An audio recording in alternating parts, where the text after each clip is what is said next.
تدبر قرآن امین احسن اصلاحی سورہ حج آیات 38 تا 41۔ آگے کا مضمون۔ یہ آیات مدینہ میں نازل ہوئی ہیں اور چونکہ یہ جیسا کہ ہم تمہید میں اشارہ کر چکے ہیں انہی باتوں پر متفرع اور انہی کی توضیح کی حیثیت رکھتی ہیں جو اوپر بیان ہوئی ہیں، اس وجہ سے ان کو مصحف کی ترتیب میں یہاں جگہ ملی ہے۔ اوپر آیت 25 پر ایک نظر ڈال لیجئے، وہاں قریش کی طرف اشارہ کرتے ہوئے ارشاد ہوا ہے کہ جو لوگ اللہ کی راہ اور مسجد حرام سے مسلمانوں کو روک رہے ہیں، حالانکہ مسجد حرام پر کسی کی اجارہ داری قائم نہیں ہو سکتی، وہ بڑے ہی ظالم ہیں اور اللہ ایسے ظالموں کو ایک دردناک عذاب چکھائے گا۔ اس کے بعد بیت اللہ کی تاریخ اور اس کے مناسک و شعائر کی روشنی میں یہ دکھایا گیا ہے کہ قریش نے اس گھر کی ساری حرمت برباد کر کے رکھ دی ہے۔ ان کو کوئی حق نہیں ہے کہ وہ اس گھر پر مسلط رہیں۔ ان آیات کے اندر ظاہر ہے کہ یہ اشارہ مضمر تھا کہ اس گھر کی تولیت کے اصلی حقدار مسلمان ہیں، نہ کہ قریش، لیکن مکہ میں مسلمان بالکل بے بس اور مجبور تھے، اس وجہ سے وہ اپنے اس حق کو حاصل کرنے کے لیے کوئی عملی اقدام نہیں کر سکتے تھے۔ مدینہ ہجرت کر جانے کے بعد جب انہوں نے ایک تنظیم کی شکل اختیار کر لی تو ان کے اندر قدرتی طور پر یہ احساس شدت سے پیدا ہوا کہ انہیں اس گھر کی برکتوں سے محروم نہیں رہنا چاہیے، لیکن اس کی شکل کیا ہو؟ ظاہر ہے کہ جب قریش نے اس بے دردی کے ساتھ ان کو اس گھر سے نکال چھوڑا تھا تو وہ آسانی سے یہ گوارا نہیں کر سکتے تھے کہ مسلمانوں کو حج و عمرہ کی اجازت دیں۔ اگر مسلمان اس کی کوشش کرتے تو لازماً جنگ کی نوبت آ جاتی، اور جنگ بھی حدود حرم اور اشہر حرم میں، جس کو جاہلیت اور اسلام دونوں میں مقبوض سمجھا گیا ہے۔ قریش اور ان کے حلیف اہل کتاب اس چیز کو بھی اسلام اور مسلمانوں کے خلاف پراپیگنڈا کا ذریعہ بناتے کہ دیکھو، اس نئے دین والوں نے حرم اور اشہر حرم کی حرمت پر بھی حملہ کر دیا جس کی جسارت ان سے پہلے کسی نے نہیں کی۔ یہ سارے مسائل اس وقت مسلمانوں کے سامنے تھے۔ ان آیات میں انہی سوالوں کے جواب دیے گئے ہیں۔ اعوذ باللہ من الشیطان الرجیم، بسم اللہ الرحمن الرحیم۔ ان اللہ یدافع عن الذین آمنوا ان اللہ لا یحب کل خوان کفور۔ اذن للذین یقاتلون بانہم ظلموا وان اللہ علی نصرہم لقدیر۔ الذین اخرجوا من دیارہم بغیر حق الا ان یقولوا ربنا اللہ ولولا دفع اللہ الناس بعضهم ببعض لہدمت صوامع وبیع وصلوات ومساجد یذکر فیہا اسم اللہ کثیرا وَلَيَنْصُرَنَّ اللَّهُ مَنْ يَنْصُرُهُ إِنَّ اللَّهَ لَقَوِيٌّ عَزِيزٌ۔ الَّذِينَ إِن مَّكَّنَّاهُمْ فِي الْأَرْضِ أَقَامُوا الصَّلَاةَ وَآتَوُا الزَّكَاةَ وَأَمَرُوا بِالْمَعْرُوفِ وَنَهَوْا عَنِ الْمُنكَرِ وَلِلَّهِ عَاقِبَةُ الْأُمُورِ۔ ترجمہ۔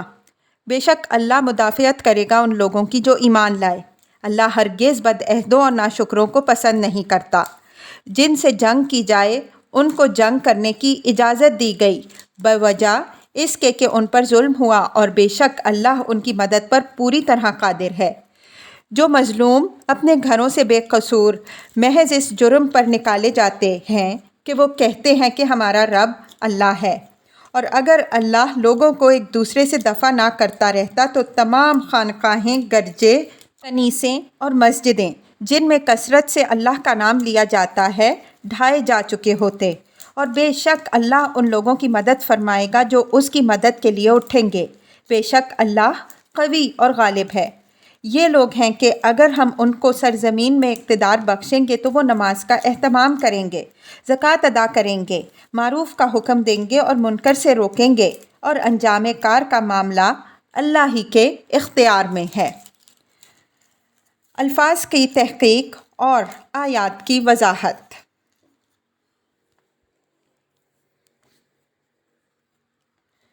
ان اللہ یدافع عن الذین آمنوا ان اللہ لا یحب کل خوان کفور۔ اس بحث کی تمہید ہی اللہ تعالیٰ نے مظلوم مسلمانوں کے لیے بشارت سے اٹھائی ہے۔ فرمایا کہ قریش نے ہمارے با ایمان بندوں پر جو ظلم ڈھایا ہے اس میں اپنے مظلوم بندوں کی ہم مدافعت کریں گے، یعنی اب وقت آ گیا ہے کہ مسلمان اپنے حقوق کی حفاظت و مدافعت کے لیے اٹھیں۔ خدا اس جہاد میں ان کے ساتھ ہوگا اور ہر قدم پر ان کی نصرت فرمائے گا۔ ان اللہ لا یحب کل خوان کفور۔ کلّا یہاں میرے نزدیک تاکید صفت کے لیے ہے اور خوان کفور سے اشارہ کفار قریش کی طرف۔ خونہ کے معنی خائن، غدار اور عہد شکن کے ہیں۔ یہ اشارہ اس بات کی طرف ہے کہ انہوں نے وہ تمام عہود و شرائط پامال کر دیے جن کے تحت ان کو حرم کی پاسبانی سپرد ہوئی تھی۔ حضرت ابراہیم علیہ السلام نے جن مقاصد کے لیے اس گھر کو تعمیر کیا تھا اور اپنی ذریت پر اس گھر سے متعلق جو ذمہ داری ڈالی تھی ان میں سے ایک ایک چیز کی انہوں نے آبرو مٹا دی۔ اس وجہ سے یہ اس گھر کی تولیت کے حقدار نہیں ہیں اور ایسے غداروں اور خائنوں کو خدا کبھی پسند نہیں کرتا۔ خوان کے ساتھ کفور کی صفت بھی ہے جو ان کی ناسپاسی اور ناشکری کے بیان کے لیے ہے۔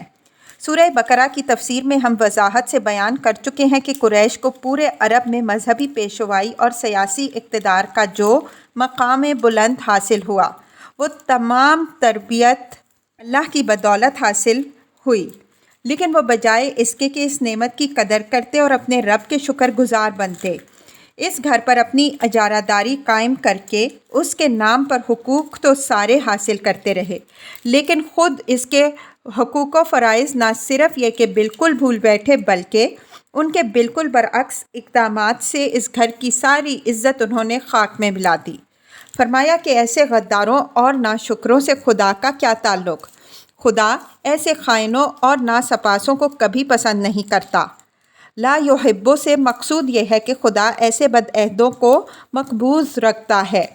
ان کو جتنی مہلت ملنی تھی وہ مل چکی۔ اب وقت آ گیا ہے کہ خدا اپنے حرم کو ان ناپاکوں سے پاک کرے اور اپنے ان بندوں کو اس کی تولیت سپرد کر دے جو اس ابراہیمی امانت کا حق ادا کریں۔ اذن للذین یقاتلون بانہم ظلموا وان اللہ علی نصرہم لقدیر۔ اذن کا متعلق یہاں بربنائے قرینہ محذوف ہے، یعنی اب ان مسلمانوں کو جن سے جنگ کی جائے جنگ کی اجازت دی جاتی ہے۔ اس وقت تک چونکہ مسلمانوں کی کوئی باقاعدہ تنظیمی حیت نہیں تھی، اس وجہ سے ہر قسم کے مظالم کا ہدف رہنے کے باوجود ان کو جنگ کی اجازت نہیں دی گئی تھی، بلکہ صبر کی ہدایت فرمائی گئی تھی، اس لیے کہ منتشر افراد کی جنگ فساد کو مٹا کر حق و عدل قائم کرنے میں کامیاب نہیں ہو سکتی، اور اسلام میں جنگ صرف حق و عدل کے قیام ہی کے لیے جائز ہے۔ لیکن مدینہ ہجرت کر کے جانے کے بعد حالات تبدیل ہو گئے، اس وجہ سے ان کو اپنی مدافعت میں ہتھیار اٹھانے کی اجازت دے دی گئی۔ علاوہ ازیں یہ اجازت اس پہلو سے بھی ضروری تھی کہ معاملہ حرم اور حدود حرم کا تھا۔ مسلمان حرم کے معاملے میں کوئی اقدام اس وقت تک نہیں کر سکتے تھے جب تک اللہ اور رسول کی طرف سے ان کو اس کے لیے اجازت نہ ملے۔ یہ امر ملحوظ رہے کہ یہاں صرف مدافعانہ جنگ کی اجازت مذکور ہے، اس لیے کہ اس مرحلے تک مسلمان ابھی اس سے زیادہ بوجھ اٹھانے کی قوت نہیں رکھتے تھے۔ رہا یہ سوال کہ مسلمانوں کے لیے جارحانہ جنگ بھی جائز ہے یا نہیں، تو اس سوال کے جواب کے لیے ہماری تفسیر سورہ برات کا تدبر سے مطالعہ فرمائیے۔ بِأَنَّهُمْ ظُلِمُوا، یہ اس اجازت کے حق میں ایک مزید وجہ کا حوالہ ہے، یعنی اول تو اپنا دفاع ہر شخص اور ہر جماعت کا حق ہے ہی، پھر مزید برآں یہ بات بھی ہے کہ ان مسلمانوں پر ظلم ہوا ہے۔ اس ظلم کی تفصیل آگے والی آیت میں آ رہی ہے۔ وَإِنَّ اللَّهَ عَلَى نَصْرِهِمْ لَقَدِيرٌ، یہ اللہ تعالیٰ کے مذکورہ بالا وعدہ مدافعت کی توثیق بھی ہے اور کفار قریش کے لیے ایک قسم کی تہدید بھی، یعنی کوئی یہ نہ سمجھے کہ ان مٹھی بھر مسلمانوں کی کیا حیثیت ہے اور کوئی ان کی مدد کر کے ان کو کیا تقویت پہنچا سکتا ہے۔ اللہ ان کی مدد پر پوری طرح قادر ہے، اور جب وہ ان کی مدد کے لیے اٹھ کھڑا ہوا تو دنیا کی کوئی قوت بھی ان کو شکست نہیں دے سکتی۔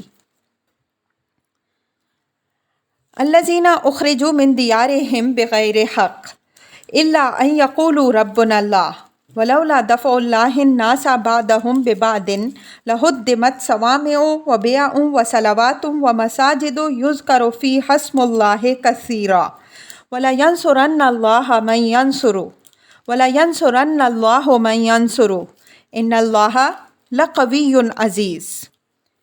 الَّذِينَ أُخْرِجُوا مِنْ دِيَارِهِمْ بِغَيْرِ حق، یہ مسلمانوں کی اس مظلومیت کی وضاحت ہے جس کی طرف اوپر والی آیت میں اشارہ ہوا ہے، یعنی ان لوگوں کو بغیر کسی جرم کے ان کے گھروں سے نکالا گیا ہے۔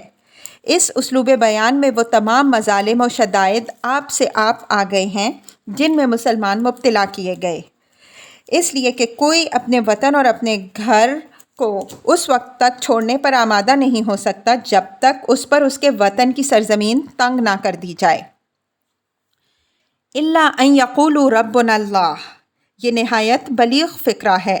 اس کا مطلب یہ ہے کہ ان مظلوموں کا اگر کوئی جرم بنتا ہے تو وہ یہ ہے کہ وہ کہتے ہیں کہ ہمارا رب بس اللہ ہے، یعنی ان کی سب سے بڑی نیکی اور سب سے بڑے حق کی دعوت ان کا سب سے بڑا گناہ بن گئی ہے، اور اس جرم میں ان کو اتنا تنگ کیا گیا کہ ان غریبوں کو اپنے گھر ور کو خیر باد کہنا پڑا۔ بعض لوگوں نے اس سے یہ سمجھا ہے کہ قرآن یہاں کلمہ توحید کو ایک مرنج قسم کے کلمہ کی حیثیت سے پیش کر رہا ہے کہ یہ کسی کے لیے کوئی چڑھنے کی چیز تو ہے نہیں۔ کفار قریش خواہ مخواہ کو اس سے چڑھ کر مسلمانوں کے درپے آزار ہو گئے۔ آخر اس سے کیا فرق پیدا ہوتا ہے کہ کوئی صرف ایک ہی خدا کو مانے؟ جن لوگوں نے ایسا سمجھا ہے یہ محض ان کی خوش فہمی ہے۔ قریش ان لوگوں کی طرح اتنے بلید نہیں تھے کہ وہ اس کلمہ کے مضمرات کو نہ سمجھیں۔ وہ جانتے تھے کہ اس کی زد کہاں تک ہے، اس وجہ سے وہ اس کے دشمن تھے۔ یہ الگ بات ہے کہ اس طرح وہ سب سے بڑے حق کے دشمن بن کر اٹھ کھڑے ہوئے۔ قرآن نے ان کی اسی حماقت کی طرف یہاں توجہ دلائی ہے اور نہایت لطیف انداز میں توجہ دلائی ہے۔ وَلَوْلَا دَفْعُ اللَّهِ النَّاسَ بَعْضَهُمْ بِبَعْضٍ لَهُدِّمَتْ صَوَامِعُ وَبِيَعٌ وَصَلَوَاتٌ وَمَسَاجِدُ يُذْكَرُ فِيهَا اسْمُ اللَّهِ كَثِيرًا۔ صوامع کی جمع ہے۔ اصلاً یہ لفظ ان بلند پہاڑوں اور مکانوں کے لیے آتا ہے جہاں عیسائی راہب عبادت کے لیے خلوت اور گوشہ نشینی کی زندگی گزارتے تھے۔ اس وجہ سے اگر اس کا ترجمہ خانقاہیں کیا جائے تو موزوں رہے گا۔ بیع کی جمع ہے۔ یہ یہود و نصارہ دونوں کے عبادت خانوں کے لیے آتا ہے، لیکن آگے یہود کے عبادت خانوں کے لیے الگ لفظ آیا ہے۔ اس وجہ سے اقرب یہ ہے کہ اس سے مراد نصارہ کے گرجے ہوں گے۔ ان کے ہاں رہبانیت کے نظام کی وجہ سے خانقاہوں اور گرجوں دونوں کو یکساں اہمیت حاصل رہی۔ صلوات صلاح کی جمع ہے۔ یہ لفظ یہود کے کنیسوں کے لیے آتا ہے۔ عبرانی میں اس کی اصل صلوتہ ہے۔ مساجد مسلمانوں کی مساجد کے لیے معروف ہے۔ اب یہ حکمت بیان ہو رہی ہے اس بات کی کہ کیوں اللہ تعالیٰ نے اپنے با ایمان بندوں کو تلوار اٹھانے کی اجازت دے دی ہے، یہاں تک کہ حرم اور حدود حرم میں بھی اگر ان پر حملہ ہو تو وہاں بھی ان کو حق ہے کہ وہ اپنی مدافعت کریں اور اپنے رب سے یہ امید رکھیں کہ وہ ان کی مدد فرمائے گا۔ فرمایا کہ یہ اجازت اس وجہ سے دی گئی ہے کہ اگر اللہ اشرار و شیاطین کو اپنے صالح بندوں کے ذریعے سے دفع نہ کرتا رہتا تو تمام خانقاہیں، تمام گرجے، تمام کنیسے اور تمام مسجدیں جن میں کثرت سے اللہ کا نام لیا جاتا ہے سب کب کے ڈھائے جا چکے ہوتے۔ چنانچہ ہمیشہ اللہ نے اپنے نبیوں اور رسولوں اور اپنے صالح بندوں کو جہاد کی ہدایت فرمائی، اور انہوں نے جہاد کر کے تمام دینی اقدار اور شعائر کی حفاظت کی۔ اسی طرح آج مسلمانوں کو بھی یہ اجازت دی جا رہی ہے کہ وہ اللہ کے حرم اور اس کے شعائر کی حفاظت کے لیے اٹھیں، اور اگر اس کے موجودہ غاصب و غدار مدعیان تولیت ان کی راہ میں مزاحم ہوں تو وہ ان کا جواب ترکی بترکی دیں۔ یہ امر ملحوظ رہے کہ مسلمانوں کے اس حوصلے کو بھانپ کر قریش نے پہلے ہی سے ان کے خلاف پروپیگنڈا شروع کر دیا تھا کہ اب یہ نئے دین والے حرم اور حدود حرم کی حرمت بھی باقی نہیں رہنے دینا چاہتے، اور یہود و نصارہ بھی انہی کی لے میں لے ملا کر مسلمانوں کے اس جذبہ جہاد کو دینداری کے خلاف قرار دے رہے تھے۔ قرآن نے دوسرے مقامات میں جو دینداری کے ان مدعیوں کو جواب دیا ہے، اور یہاں بھی ان سب کو جواب دیا ہے کہ اگر اللہ کی راہ میں جہاد دینداری کے خلاف ہے تو اس کے معنی یہ ہیں کہ دین کی ساری بساط لپیٹ کر رکھ دی جائے اور مفسدین کو کھلی چھٹی دے دی جائے کہ وہ دل کھول کر اپنے حوصلے پورے کریں۔ یہاں یہ نقطہ بھی ملحوظ رہے کہ آیت میں سب سے پہلے، جیسا کہ ہم واضح کر چکے ہیں، نصارہ کی خانقاہوں اور ان کے گرجوں کا ذکر ہے۔ سب سے پہلے ان کی طرف اشارہ کرنے کی وجہ یہ ہے کہ مسلمانوں کے جذبہ جہاد پر سب سے زیادہ معترض، جیسا کہ سورہ حدید کی تفسیر سے معلوم ہوگا، نصارہ ہی تھے۔ اگرچہ ان کی اس مخالفت کے محرکات بعض اور بھی تھے جن کی تفصیل اپنے محل میں آئے گی، لیکن ان کی رہبانی تصور کو اس میں بڑا دخل تھا۔ قرآن نے ان کے اسی تصور پر یہاں ضرب لگائی ہے کہ اسلام کی مخالفت کے جوش میں جو لوگ جہاد کو دینداری کے خلاف قرار دے رہے ہیں، وہ اس حقیقت کو نظر انداز نہ کریں کہ اگر دینداری کا یہی تصور پہلے بھی ہوتا تو آج زمین پر خدا کی عبادت کا ایک گوشہ بھی محفوظ نہ ہوتا۔ یہاں نصارہ اور یہود کے جن معاہدے کا حوالہ ہے، ان کے متعلق یہ بات یاد رکھیے کہ اصلاً ان کی حیثیت وہی ہے جو ہمارے ہاں مساجد کی ہے۔ ان میں خرابی اس وقت سے پیدا ہوئی ہے جب اہل کتاب شرک و بدعت پہ مبتلا ہوئے۔ وَلَيَنْصُرَنَّ اللَّهُ مَن يَنْصُرُهُ، یہ اسی وعدہ نصرت کو مزید مؤکد فرمایا ہے اور اس کے ساتھ بعض نئی حقیقتوں کی طرف بھی اشارہ فرما دیا جو نہایت اہم ہیں۔ ایک یہ کہ جو لوگ خدا کے دین اور اس کے شعائر کی حفاظت کے لیے اٹھتے ہیں، وہ در حقیقت اپنے رب کی مدد کے لیے اٹھتے ہیں۔